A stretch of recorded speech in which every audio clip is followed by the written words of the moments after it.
Well, here it is. Got this 25-ton YARDMAX. Got her for 600 bucks. These things run 1,500 bucks. Looks good. The guy still has the manufacturer's warranty stuff in here. Barely touched it. Stored in his garage. Check this out. Brand spanking new. Paperwork anyway. Lightly used, I feel. Really clean. I'm going to wash it up. It just looks like a little dust from inside a garage. But it did have a fuel leak. It looked like from the bowl of the carburetor. And just process of elimination. It's not from the tank fuel line, but it was dripping from the actual, it looked like at the bottom of the bowl, but I don't know if it's the bowl gasket or what. Before I pull that off, I'm just going to test it with an old fuel tank that I have for another thing, and I'm going to hook it up to the carb. But as when I do all this stuff, I've misplaced my carb. You know, you get doing one thing and then you put something down and you walk away to do something else, and it's the old ADD kicking in. There it is. I left it on the trusty workbench, which has a ton of shit. So this looks like a Honda clone carb. All of them pretty much are. It's a Briggs & Stratton, but they all look like Honda must have did a kick-ass job on their carbs, because everybody copies them. And they do run beautifully, those Honda engines. Anyway, we're going to find out if it's the actual bowl that has a leak or a gasket underneath there. It feels like it might just be that little screw gasket there. I don't know. I hope it's that simple, but I'm going to find out. I'm going to hook it up to some little bit of pressure, and I'll keep you posted. I'm going to put you on hold. Here we are. So I've hooked up this other tank and causing, having some pressure, made sure there's no airlocks in this tube.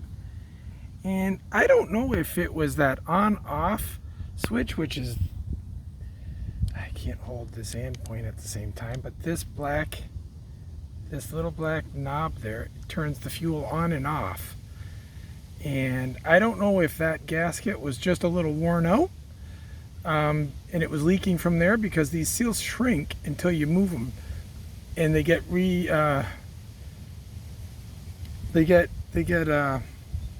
I don't know, saturated with fluid again, and then they swell.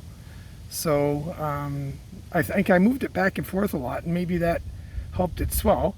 Or I don't know if that bottom screw of the bowl is leaking, but it definitely is not the bowl gasket, which I thought it was. And I thought it was as simple as the fuel line like I showed on the engine, but that looks pretty good. I'm going to put this down if I can. I can't, nope.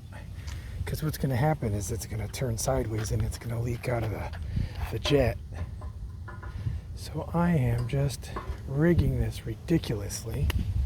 Yeah, so basically over here, this fuel line, it's not this leaking. There's gas in the tank.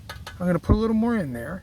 I'll come back in a second. I'm going to fill this tank with some fuel just to make sure that the leak isn't trickling down from the gas tank down to this connection. But it's a really good seal. I just threw a bit in there to stop it from leaking, but I'll come back and show you that.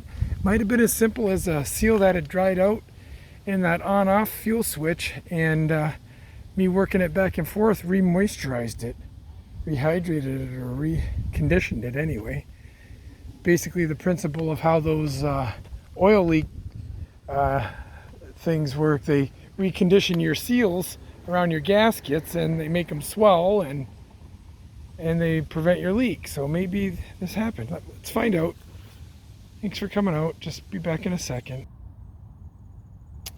Whoops, sorry. I think I got you upside down. There we go. So I did fill this tank with a little more fuel, and I don't think that pressure of the fuel in that tank is causing a leak between the fuel line and the tank, which I was thinking it could have been there too. So I'm just ruling out all the issues here. This other tank from the shredder is big enough to cause enough pressure. When I lower this, it should be giving enough gravity pressure to cause this to leak. And it's not, so I really think it was that. Although I did have to pull it off. I'm going to have to make new gaskets for this thing. Not a big deal. I've got the old ones right here. I'm going to trace those on my gasket maker, or my spare gasket. So, we'll see. Then I'll get this bad boy started up. That'll be another video, because I can't sit here and put this on pause forever. I'm not your typical YouTuber, blogger, or whatever they call it. But we'll see. All right, not bad. And then the next video we'll show this thing all spiffed up. I'll clean it up, wash it up, get those tires looking good, and that paint isn't bad. And hopefully it doesn't rain. It rained this morning. Anyway, this is gonna do us some good. I'll video it in action, all cleaned and spiffed up. Tin will be really impressed. The guy made a couple nice modifications. He put some type of shifter on here to have better handle than the old one. Took the old guard off. It came with 2 guards, and put a big loader right on there. That was a nice modification. This is normally 70-80 bucks to do. And then the dude put on an extender for those stubborn, like gives you another 2 inches, because when this tries to go to the end, it stops a few inches short, so it doesn't hit this. And some of those logs are stubborn and they don't split all the way, so he wanted a few glorious inches, as we all know, and he added a couple there, and that allows it to split right about a ½ inch or even a ¼ inch from the end, and it usually splits the log and you can pull it apart. This is a nice little swivel that allows it to move as it's getting compressed, in case so it doesn't slip and go flying out, because sometimes that can happen. Not a bad deal. I looked at a lot of deals, or a lot of things online, to make sure that I was getting the right thing for the money, because anyone can have one of these for a lot of money.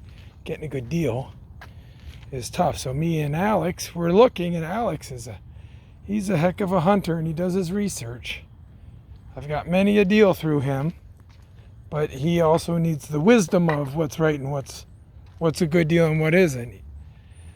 Because actually I went and seen one of those county line ones, and it was a heap of shit. These poor people, they made it like they didn't need the money, and they did need the money, but I'm sorry, that was a big mess that they were trying to sell and unload. Very important for these lines, these pressure lines, to be strong enough and reinforced enough. The dude actually connected like some radiator hose or something like that. This is the real deal, this hose here. He connected some radiator hose there, and it needs to be able to be sucked and pushed on with a lot of pressure. And the other thing was caving in. It was a mess. Their tire was flat, and they got it fixed, and I felt sorry for it, but I couldn't buy it. I drove an hour to go see it and thought I was going to buy it. Contemplated the engine, kept stalling every time I tried to use the splitter, so everything was telling me no, even though I thought, I'm here, it's 600 bucks. Anyway, I got a split. It's raining. Thanks for coming out.